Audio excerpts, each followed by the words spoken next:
The only way to have a productive dialogue on the women pastors issue is to discuss it biblically. Yes, undeniably, there are men whose views on the issue are clouded by chauvinism. At the same time, there are men and women on both sides of the discussion. So it should never be assumed that one holds a particular view due to latent chauvinism.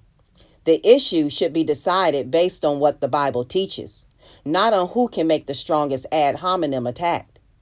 The key passage on the women pastors issue is 1 Timothy 2:11-12, which reads, "Let a woman learn quietly with all submissiveness. I do not permit a woman to teach or to exercise authority over a man. Rather, she is to remain quiet." At its face, this passage is abundantly clear.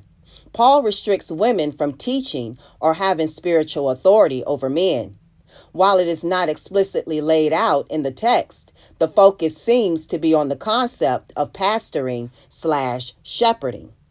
A pastor's duties are primarily teaching and leading. It is this shepherding role over men that God, through Paul, restricts to men. Now, there are several lines of argument against this interpretation of the women pastors issue in 1 Timothy 2:11-12. Argument number 1. Women were uneducated at that time and therefore not qualified to be teachers.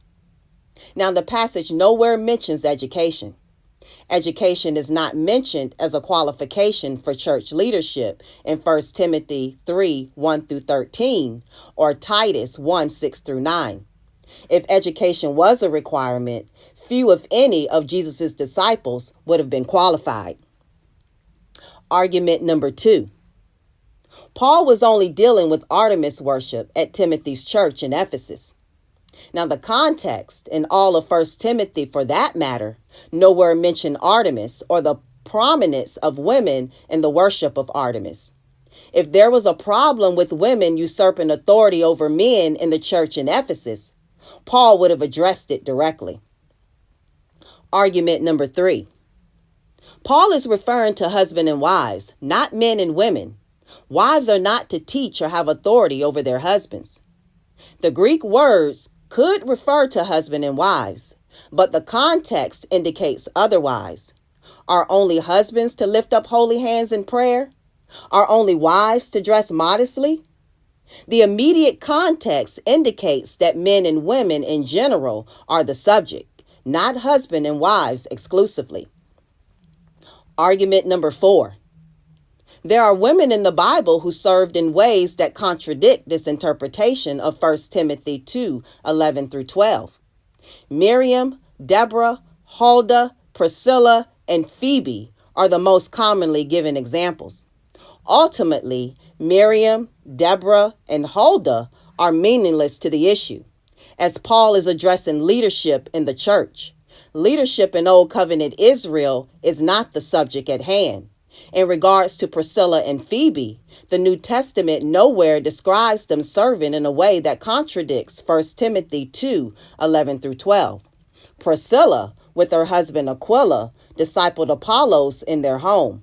Phoebe is simply identified as a servant/deaconess of the church. Argument number 5.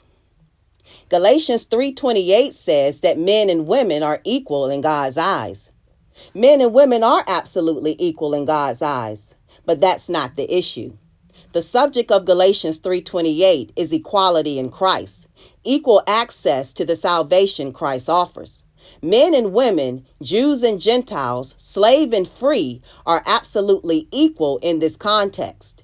Church leadership is not the subject of Galatians 3:28. Further, we cannot take one verse and use it to cancel out another verse.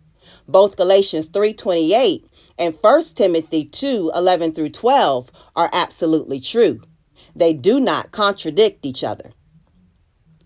If education, culture, or marriage are not the same reason for the restriction on women in 1 Timothy 2:11-12, then what is the reason? The answer is given in the next two verses. For Adam was formed first, then Eve, and Adam was not deceived, but the woman was deceived. Reference 1 Timothy 2:13 through 14. The order of creation and the nature of the fall impacts spiritual leadership in the church and in the family. See also Ephesians 5:22 through 33. Now, women are not to teach or have spiritual authority over men, because women were created to be helpers to men, and because Eve was deceived into sin.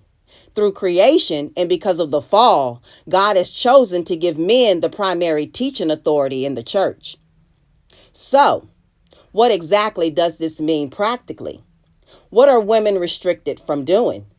The clear implication is that women are not to serve in any role which involves the authoritative spiritual teaching of men.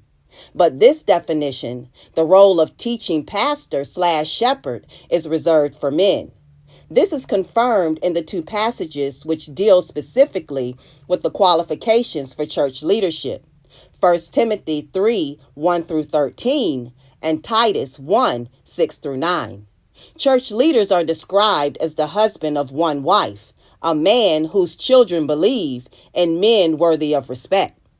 Rather than focusing on what ministries women are restricted from, the focus should be on the multitude of ways God calls and gifts women to serve. Women are nowhere restricted from proclaiming the gospel to the lost. Women are encouraged to teach other women. Women are nowhere restricted from teaching children. Women seem to excel far beyond men in some of the spiritual gifts and fruit of the Spirit. Women being restricted from spiritual teaching authority over men is not a punishment. Rather, it is a refocusing to the ministries, skills, and gifts